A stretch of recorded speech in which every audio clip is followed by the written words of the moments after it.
Good morning student. आज हम पढ़ेंगे क्लास 4 की रिमझिम। ओके। और हम इसमें पढ़ रहे थे किरमिच की गेंद, चैप्टर 3 किरमिच की गेंद। तो बच्चों इसमें हमने कहानी पूरी नहीं की थी, तो आज आगे बढ़ते हैं पेज नंबर 13 की तरफ। 12 तक हम पढ़ चुके हैं, 13 पे बढ़ते हैं आगे।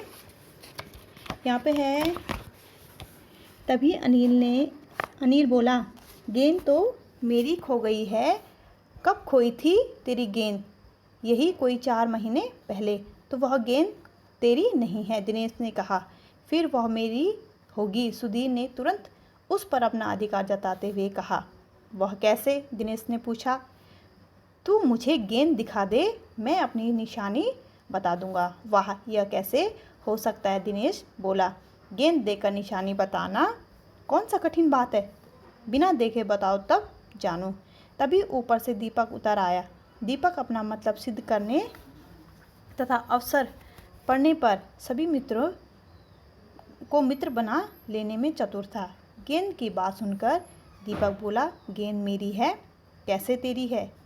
सभी ने एक साथ पूछा। कल ही तो तू कह रहा था कि तेरे पापा तुझे गेंद लाने के लिए पैसे नहीं दे रहे हैं। मेरी गेंद तो 5 महीने पहले खोई थी, दीपक ने कहा। जब बड़े भैया की शादी हुई थी ना, तभी सुनील ने मेरी गेंद छत पर नीचे फेंक दी थी। दिनेश अच्छी तरह जानता है कि यह गेंद दीपक की नहीं है। दीपक की गेंद 5 महीने पहले खो गई थी और यह कभी हो ही नहीं सकता कि गेंद 5-6 महीने पड़ी हो और उस पर मिट्टी का एक भी दाग ना लगे। दीपक ने कहा, मैं कुछ नहीं जानता। गेंद मेरी है, वह मेरी है और सिर्फ मेरी है। आगे बढ़ते हैं। ये देखो, सारे फ्रेंड हैं, सारे दोस्त हैं, ये आपस में गेंद की चर्चा कर रहे हैं, गेंद के बारे में कह रहे हैं किसकी गेंद है। आगे बढ़ते हैं।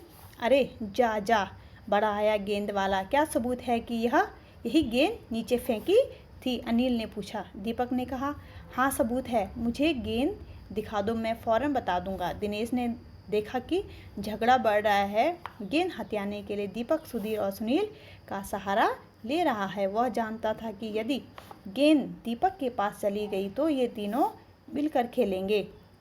अच्छा, मैं गेंद ला रहा हूँ, परंतु तब तक पक्का सबूत नहीं मिलेगा, मैं किसी को दूंगा नहीं, दिनेश ने कहा। अब इसमें आगे देखो, गेंद आ गई। दीपक उसे देखते ही बोला, यह मेरी है, यही है मेरी गेंद। यह लाल रंग का निशान मेरी ही गेंद पर था। वाह, सभी गेंदों पर ऐसे ही निशान होते हैं, अनिल ने दिनेश का साथ देते हुए कहा। दीपक ने फिर जोर लगाया, मैं अपने पापा से कहलवा सकता हूँ कि गेंद मेरी है। अरे जा, ऐसे तो मैं अपने बड़े भाई से कहलवा सकता हूँ कि गेंद दिनेश की है, अनिल ने कहा। कुछ भी हो, गेंद मेरी है, दीपक ने उसे धरती पर मारते हुए कहा। धरती पर टप्पा पड़ते हुए मेरी गेंद में से ऐसी आवाज़ आती थी। मेरे साथ बाजार चल, दुकानों पर जितनी गेंदें हैं सभी के टप्पे की आवाज़ ऐसी ही होगी। अनिल ने फिर उसकी बात काट दी। अच्छी बात है, तो मैं इसे सड़क पर फेंक दूंगा, देखो कैसे कोई खेलेगा। दीपक ने जैसे ही गेंद फेंकने को सड़क पर फेंकने के लिए हाथ उठाया कि अनिल और दिनेश ने उसे पकड़ लिया। अब दीपक ने रुआसे होते हुए अपना अंतिम हथियार आजमाया। बोला, या तो गेंद मुझे दे दो, नहीं तो मैं इसके पैसे सुनील से ले लूँगा। अब तो सुनील, दीपक और सुधीर का गुट मजबूत होने लगा।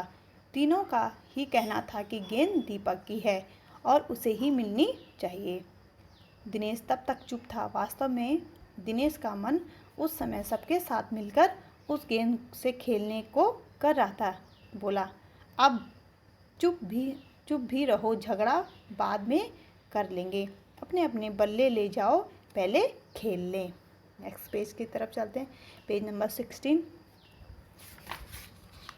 5 मिनट के भीतर ही खेल आरंभ हो गया। दिनेश बल्लेबाजी कर रहा था। अभी 2-4 बार ही खेला था कि वह चमकदार नई गेंद एकदम जोर से उछली और दरवाज़ा पार कर सड़क पर जाते हुए एक स्कूटर में बनी सामान रखने की जालीदार टोकरी में जा गिरी। स्कूटर वाले को शायद पता भी नहीं चला। तेज़ी से चलते हुए स्कूटर के साथ गेंद भी चली गई। बच्चे पहले तो चिल्लाते हुए स्कूटर के पीछे भागे, परंतु जल्दी ही सब रुक गए। वे समझ गए कि स्कूटर के पीछे भागना बेकार है। एक पल के लिए सभी ने एक दूसरे की ओर देखा और फिर भी ठहाके मारकर हंस पड़े।